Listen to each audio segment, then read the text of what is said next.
और प्रेम होता है वो सब घाट के पास जाके, और राही भी वहाँ पे आती है घाट के पास जो मछली होते हैं उनको दाना खिलाने के लिए। तभी वो लोग खिलाते हैं, तभी वहाँ से राही जाती रहती है। तो अंश जो होता है वो अनुपमा के पास आता है, पर अनुपमा जो होती है वो उसे बोलती है कि उस लड़की को रोक, उसने शायद वो चोर को पकड़वाया था तो तुम उसे रोको। तो अंश जो होता है वो उसे बोलता है कि अनुमा, आपको हर कोई फई क्या एज की लड़कियां सब कोई आपको उन्हीं की तरह लगती हैं। तो वो उसे बोलते हैं कि आप प्लीज़ तुम जाओ जल्दी से।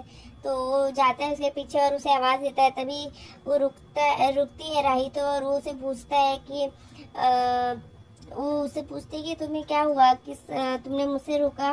तो बोलता है कि हाँ, वो एक्चुअली थैंक यू बोलना था वो चोर को पकड़ाने के लिए। तो वो उसे बोलता है इट्स ओके। और वो फिर उससे नाम पूछता है उसका, तो वो बोलता है राही। तो बोलता है कि बहुत ही यूनिक नेम है आपका। तो इस बात से वो भी बोलती है कि हाँ बिल्कुल मेरी तरह ही यूनिक है। और फिर वो जैसे ही उसका नाम पूछने जाती है तब तक वहाँ पे अनाउंसमेंट होती है दशहरा के लिए। तो वो उसको अपना नाम नहीं बता पाता। तभी हम देखते हैं दूसरी तरफ कि जो अनुपमा होती है वो वहाँ से निकलती है और अपने सब लोग वो प्रसाद के लिए तैयारियां करती रहती है। तो यहाँ पे जो प्रेम होता है वो भी आता है उसके लिए उसके साथ प्रसाद की तैयारियां करने के लिए।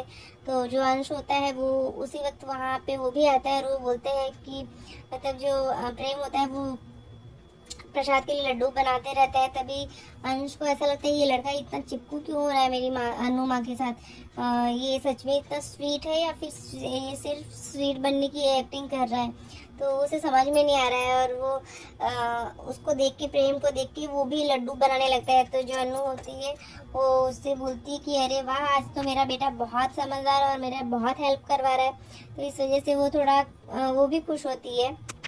और जो अनुपमा होती है वो फिर लड्डू बनाने के बाद वो लोग वहाँ पे द्वारिका का भ्रमण करते रहते हैं। तभी वहाँ पे राही भी आती है और जो प्रेम होता है वो फोटोग्राफी करता ही रहता है। तभी वहाँ पे देखते हैं कि जो प्रेम से धक्का लग के वो अनुपमा के ऊपर जो राही होती है वो गिर जाती है उसके ऊपर, और उसके फेस पे पूरा कलर लगा होता है, गुलाल लगा होता है। सब लोग कलर गुलाल खेलते रहते हैं। तो राही के फेस पे पूरा गुलाल लग जाता है और वो अनुपमा के ऊपर गिरती है। तो अनुपमा उसे गले से लगा लेती है और उसे ऐसा फील होता है कि ये उसकी छोटी ही है। उसको ऐसा एहसास होता है कि ये एहसास जो है उस लड़की को टच करने का वो छोटी का ही है। तो वो उसे गले लगा लेती है और मतलब उसके सर पे हाथ फेरती है अपने प्यार से। मतलब उसको ऐसा फील होता है कि ये मेरी बेटी ही है।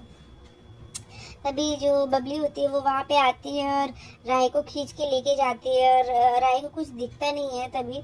और वो उसे बोलती तो यहाँ क्या कर रही है। और जैसे ही वो वहाँ से जाती है तो अनुपमा को लगता है कि ये तो छोटी ही है और वो उसे आवाज़ देती है कि छोटी, पर वो सुनती ही नहीं है, वो निकल चुकी होती है आगे। और अनुपमा को ऐसा एहसास हो गया है कि जो उसकी बेटी है वो यहीं पे है। तो महायज्ञ के लिए जो पूजा करवानी होती है वो करवाने के लिए तैयारियां करती है और जो प्रेम होता है वो भी उनका साथ देता है। और अनुपमा इस बात से खुश होती है कि कहीं ना कहीं प्रेम जो है उन लोग के साथ में है और वो उनकी हेल्प कर रहा है। तो आज के एपिसोड में इतना ही है। नेक्स्ट एपिसोड में हम देखने वाले हैं जो अनुपमा होती है वो आद्या के लिए वहाँ पे रंगोली बनाई होती है और आद्या जो होती है वो उसे देख के उसे समझ में आ जाता है कि ये उसकी माँ यहाँ पे आ चुकी है और वो जाके दौड़ के देखने जाती है कि वो यज्ञ कौन करवा रहा है। तो जैसे ही वो यज्ञ के लिए